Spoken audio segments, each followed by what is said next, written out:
گردن نہ کاٹ دوں گا. بات کر کون ہے؟ کہنے لگی تو کچھ بھی نہیں کرے گا, کوئی کچھ نہیں کر سکتا. لوگ کلمے چھوڑ کے بیٹھ گئے, توجہ ادھر ہو گئی. پراپوگنڈے بڑا اثر کرتے ہیں معاشرے پہ. رنگ ایسا عجیب ہے, انداز ایسا عجیب ہے. فرمایا بات تو کر. اس عورت کی آواز گونجی تو حالات ہی خراب ہو گئے. کہنے لگی بادشاہ حوصلہ پیدا کر سننے کا. کہا تو بات کر. کہنے لگی میرے گود میں جو بچہ ہے یہ قطب الدین بختیار کاکی کا ہے, یہ تیرے پیر کی ناجائز اولاد ہے. اٹھاؤ, پروفیسر سلیم چشتی نے پی ایچ ڈی کی ہے, وہ لکھ رہے ہیں اس واقعے. تیرے پیر کا ناجائز بچہ ہے. ہاتھ کانپنے لگے بادشاہ کے. کہنے لگے یا اللہ کبھی تو قیامت برپا کر دے تو معاملہ ٹھیک ہو جائے, میں تیری زبان کھینچ دوں گا تیری گر. تو نے بات کیسے کی؟ کہنے لگی میں نے کہا تھا نا تیرے اندر حوصلہ نہیں, میری عزت تار تار ہو گئی اور تو پیر بچا رہا ہے. اللہ اکبر. سلطان شمس الدین تمش آسمان کی طرف دیکھ کے کہنے لگے مولا مجھ مجرم کو جس کی برکت سے اٹھا کے تو نے مسجد میں پہنچایا, آج مجھے تو نے کس امتحان میں ڈال دیا؟ یہ کیا رنگ تو نے زندگی کا بنایا ہے؟ کہنے لگی بلا اسے, اڑا اب گردن. اللہ اکبر. خواجہ قطب الدین بختیار کاکی, ذرا اس جگہ پہ اپنے آپ کو کھڑا کر کے دیکھ میرے دوست. جو شخص دلی کے بازار میں نکلے تو دکانیں بند ہو جائیں, عورتیں گھروں میں گھس جائیں, جس کے نام پر چرچے ہوں دین کے, وہ شخص لاٹھی ٹکاتا ٹکاتا. عرس منانے آسان ہے, ڈھول ڈمکے کر کے گھروں کو جانا آسان ہے, پر ذرا ان کی راہوں کا مسافر تو بن انہوں نے انداز کیا اختیار کیا.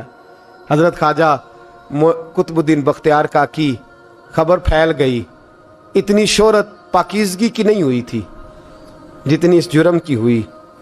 لاٹھی ٹکاتے ٹکاتے جب پہنچے نا بادشاہ کے دربار میں, بادشاہ اٹھنے لگا, قاضی اٹھنے لگا, لوگ اٹھنے لگے, تو قطب الدین بختیار کاکی کی آنکھوں میں آنسو آئے.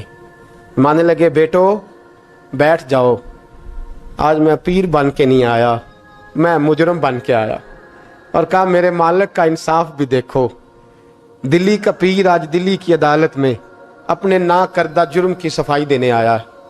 بڑی لاٹھی پہ ٹیک لگائی. دلی کی گلیاں بھی روتی ہیں کہ یہ کیا رنگ, اللہ یہ تیرا کیا رنگ ہے, یہ تے میں گڈی تے ہاتھ ڈور سجن دے, او جنج رکھے اونج رہنا ہے, واجب نہیں جے وچ شریعت, مندہ خسم نو کہنا اے تن میرا کنگھی ہووے, میں زلف سجن دی واواں, پوش میرے دی جتی بن جائے, میں یار دی قدمی آواں, مارو مارو مینوں مار مکاؤ, کوئی یوزر نہ پیش لے آواں, جے سونا ہی میرے دکھ وچ راضی, جے سونا ہی میرے دکھ وچ راضی, تے میں سکھ نو چلے ڈاواں, پر یار فریدا جے کدی بل پے سونا, یار فریدا جے کدی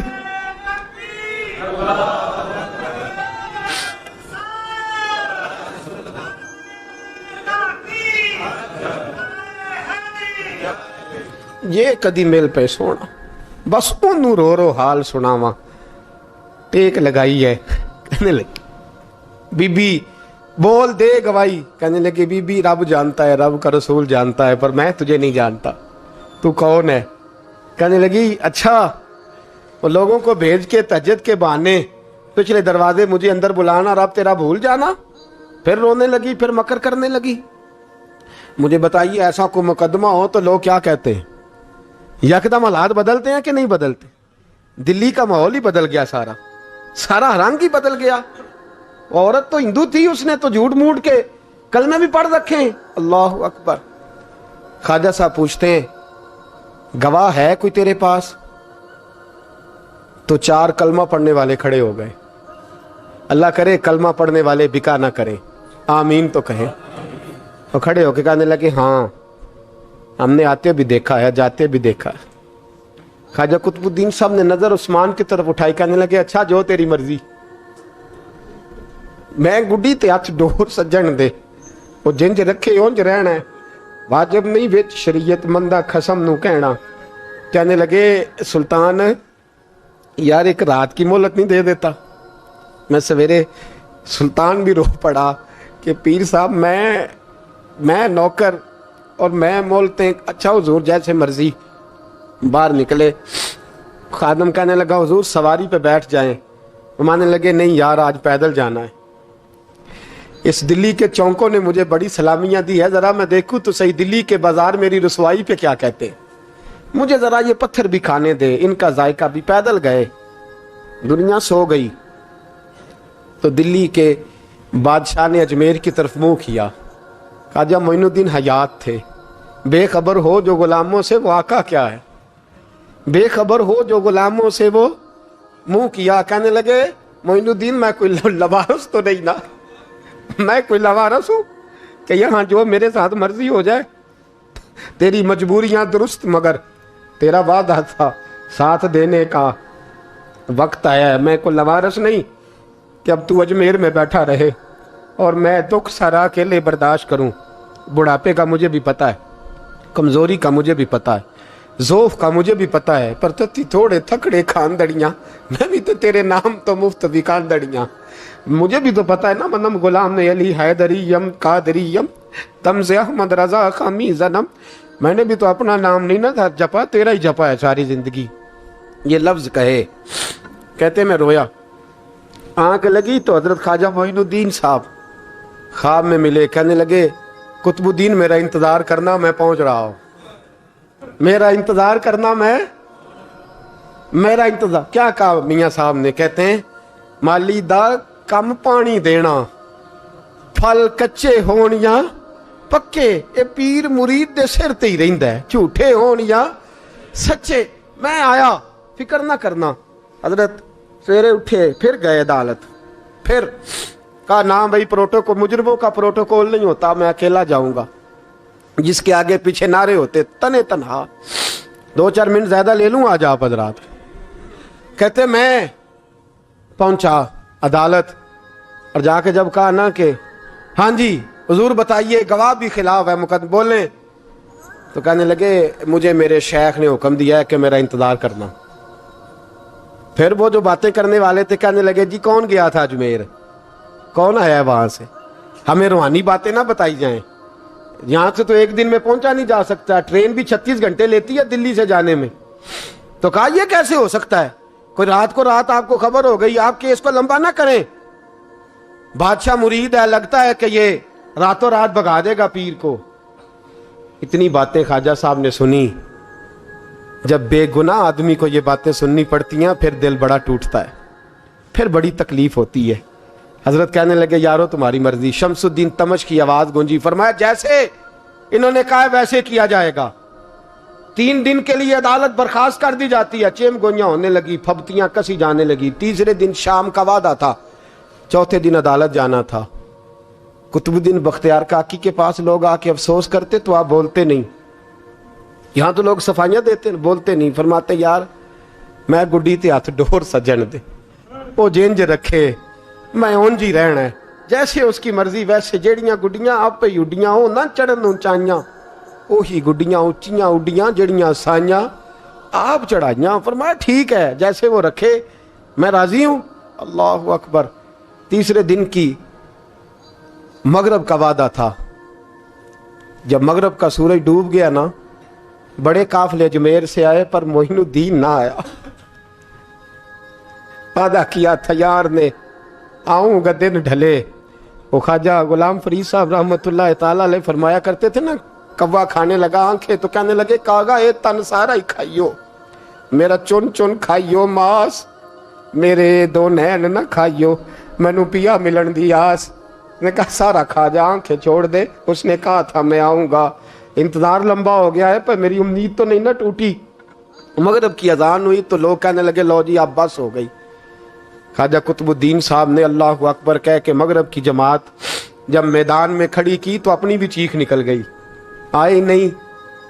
لیکن جب نماز کا سلام پھیرا تو خواجہ معین الدین صاحب کی 2 رکعتیں ابھی باقی تھی. خواجہ صاحب پیچھے نماز پڑھ رہے ہیں, سلام پھیرا اور نماز کے بعد جب اٹھے نا تو خواجہ صاحب کے سینے کے سینہ لگا. تو کہا حضرت جی میں شہزادہ تھا, آپ نے کہا تھا خشک روٹی کھانا تو میں نے خشک کی کھائی ہے, آپ نے کہا تھا فاقے کرنا تو میں نے کیے ہیں, آپ نے کہا وطن واپس نہیں جانا تو میں نہیں گیا. حضور اس امتحان کا آپ نے بتایا ہی نہیں تھا. یہ مجھے بتا جاتے اب اس سفید داڑھی سے میں جواب دیتا پھروں. خواجہ معین الدین صاحب نے جھٹکا, پیچھے ہٹ, تو زیادہ عزت والا ہے کہ یوسف زیادہ عزت والا تھا؟ تو زیادہ مقام والا ہے کہ عائشہ زیادہ مقام والی تھی؟ چپ کر, یہ کچھ صوفیاء کا طریقہ ہے, چپ کر. عرض کی حضور غلطی ہو گئی, میں پہلے نہیں رویا, تو ملا ہے تو رویا ہو. میں پہلے نہیں تڑپا, میں نے شکوا نہیں, تو ملا ہے. اپنا ہی کو ملے تو دکھ یاد آتے ہیں نا. فرمایا چپ کر, جا سلطان سے کہہ دے سویرے نماز کے بعد عدالت لگا دے. سویرے جب عدالت لگی نا تو خواجہ معین الدین صاحب بازو پکڑا خواجہ قطب صاحب کا, نکلے تو دیکھا لائنیں لگی ہیں, مجمع لگا ہے, آنکھوں میں آنسو آ گئے. کہا حضور آپ کیوں روتے ہیں؟ فرمایا میرا دل تھا لوگ میرے کتب کی شان دیکھنے آئے, یہ کتنے بدبخت ہیں, میرے کتب کی رسوائی دیکھنے آئے. کتنے نالائق ہیں, رسوائی دیکھنے اتنے آئے ہیں, شان دیکھنے آتے ہی نہیں. اللہ اکبر. جب میدان لگا خواجہ صاحب پہنچے, عورت کو کہنے لگی اللہ سے ڈر جا, وقت تھوڑا ہے, تو مر جائے گی. کہنے لگی مجھے داستانیں نہ سنائیں. قاضی صاحب سے کہنے لگے قاضی صاحب آپ حقیقت حال سے آگاہ ہیں, خیال کریں. کہنے لگے خواجہ صاحب دلیلیں نہ دیں, گواہ لائیں, باز نہ کریں. خواجہ صاحب رحمت اللہ علیہ کہنے لگے گواہوں کو بلاؤ. گواہ آئے تو خواجہ معین الدین صاحب نے نظر, تم ہو میرے کتب پر, میرے کتب کے جرم کے گواہ. ان کی زبانیں کانپنے لگی, ہاتھ کانپنے لگے. میں بولتے کیوں نہیں؟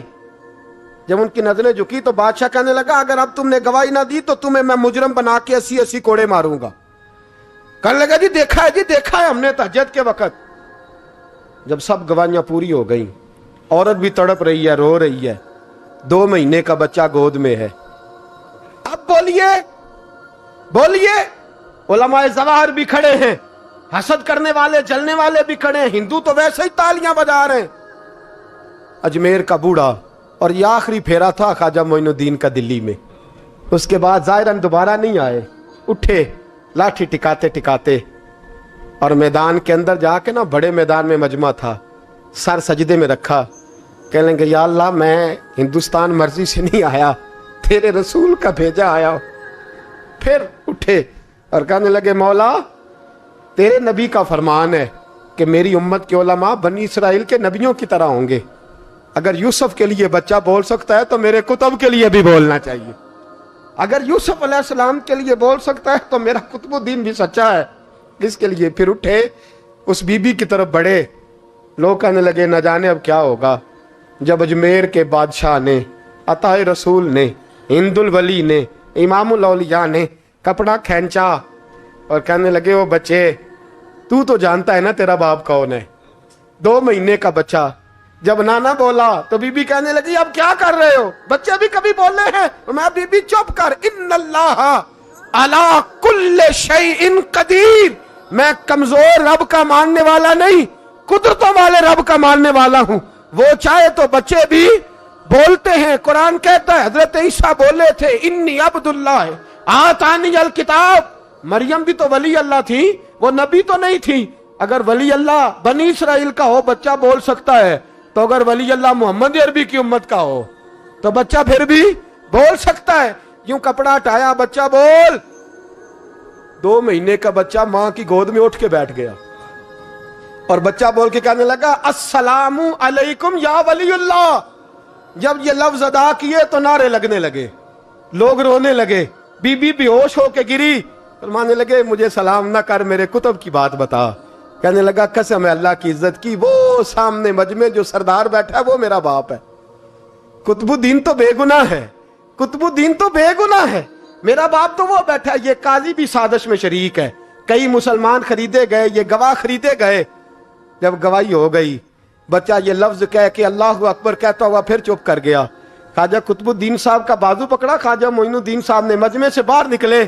لوگ کہنے لگے حضور آپ کچھ بولتے نہیں. فرمانے لگے جس نے بولنا تھا وہ بول چکا ہے, جس نے بولنا تھا وہ جو جادو وہ جو سر چڑھ کے بولے. فرمایا تم نے افواہوں پہ نظر رکھی اور میں نے اللہ کی قدرت پہ نظر رکھی. تم نے اس کے کردار کو جھنجھوڑا اور میں نے اس کے کردار کو تعمیر کیا. حضرت